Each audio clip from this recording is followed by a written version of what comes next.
नमस्कार दोस्तों, मैं आपका भाई आशीष अग्रहरी आपका स्वागत करता हूं अपने यूट्यूब चैनल आपका आशीष 24/7 में। आज हम पढ़ेंगे इतिहास के बारे में। जो आज हमारा आज का टॉपिक है भारतीय इतिहास का स्रोत। तो आज हम भारतीय इतिहास के स्रोत के बारे में पढ़ेंगे। तो चलिए दोस्तों शुरू करते हैं। भारतीय इतिहास का स्रोत हमारा टॉपिक है। भारतीय इतिहास स्रोत के मुख्यतः 3 भागों में विभाजित किया गया है। पहला है साहित्यिक साक्ष्य, दूसरा है विदेशी यात्रियों का विवरण, तीसरा है पुरातत्व संबंधी साक्ष्य। हम चलते हैं साहित्यिक साक्ष्य के बारे में पढ़ने के लिए। साहित्यिक साक्ष्य जो है ये भारत के पुरातत्व के बारे में बताता है। साहित्यिक साक्ष्य इसके अंतर्गत साहित्यिक ग्रंथों से प्राप्त सामग्रियों का अध्ययन किया जाता है। साहित्यिक साक्ष्य 2 प्रकार के होते हैं। पहला तो धार्मिक साहित्य और दूसरा लौकिक साहित्य। तो हम चलिए दोस्तों पढ़ेंगे अब हम धार्मिक साहित्य।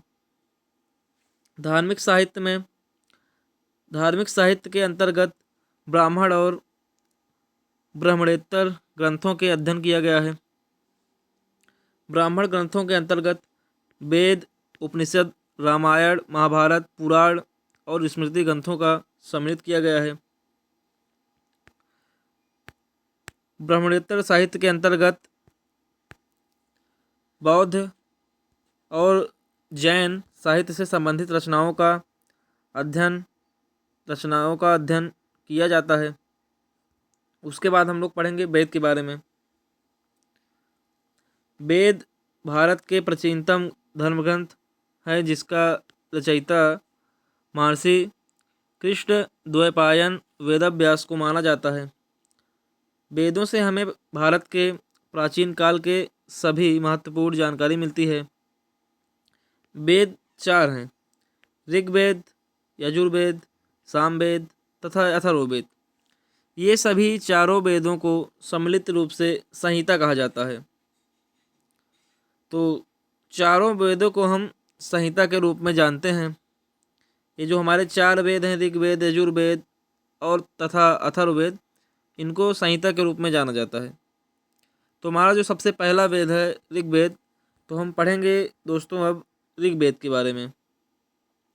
ऋग्वेद समस्त आर्य जाति के प्राचीनतम रचना है। विद्वानों के अनुसार ऋग्वेद को रचना आर्यों ने पंजाब में किया था। ऋग्वेद चारों वेदों में सबसे प्राचीनतम वेद है, जिसमें 10 मंडल हैं, 8 अष्टक हैं और 1600 मंत्र हैं और 1028 सूक्त हैं।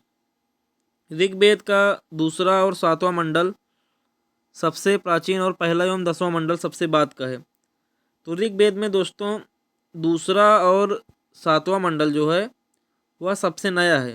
ये जो दूसरा और 7वां मंडल आपको दिख रहा है, ये सबसे नया है और पहला और 10वां मंडल जो है सबसे पुराना है। तो दोस्तों ऋग्वेद के बारे में हमने इतनी जानकारी प्राप्त की है। अब इसके बाद हम आगे बढ़ेंगे ऋग्वेद के बारे में ही। ऋग्वेद के 9वें मंडल को सोम मंडल भी कहा जाता है। तो दोस्तों जो ऋग्वेद है उसका जो 9वां मंडल है उसको सोम मंडल कहा जाता है। ऋग्वेद में ही गायत्री मंत्र का उल्लेख किया गया है। जो हम लोग गायत्री मंत्र को गाते हैं या पढ़ते हैं तो वो दोस्तों ऋग्वेद में ही है।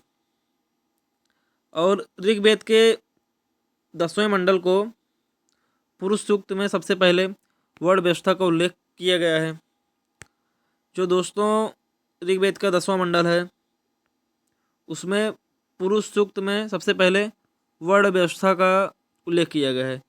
जैसे वर्ण व्यवस्था तो काफ़ी चर्चे में अक्सर रहता है, तो हम वर्ण व्यवस्था के बारे में जानेंगे।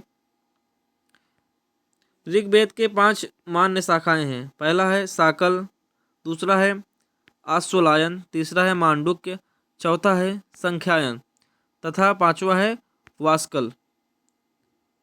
तो दोस्तों हम आज का जो टॉपिक है यहीं पर समाप्त करते हैं और कल हम यहीं से अपने वीडियो का स्टार्ट करेंगे और अपना स्टडी करेंगे।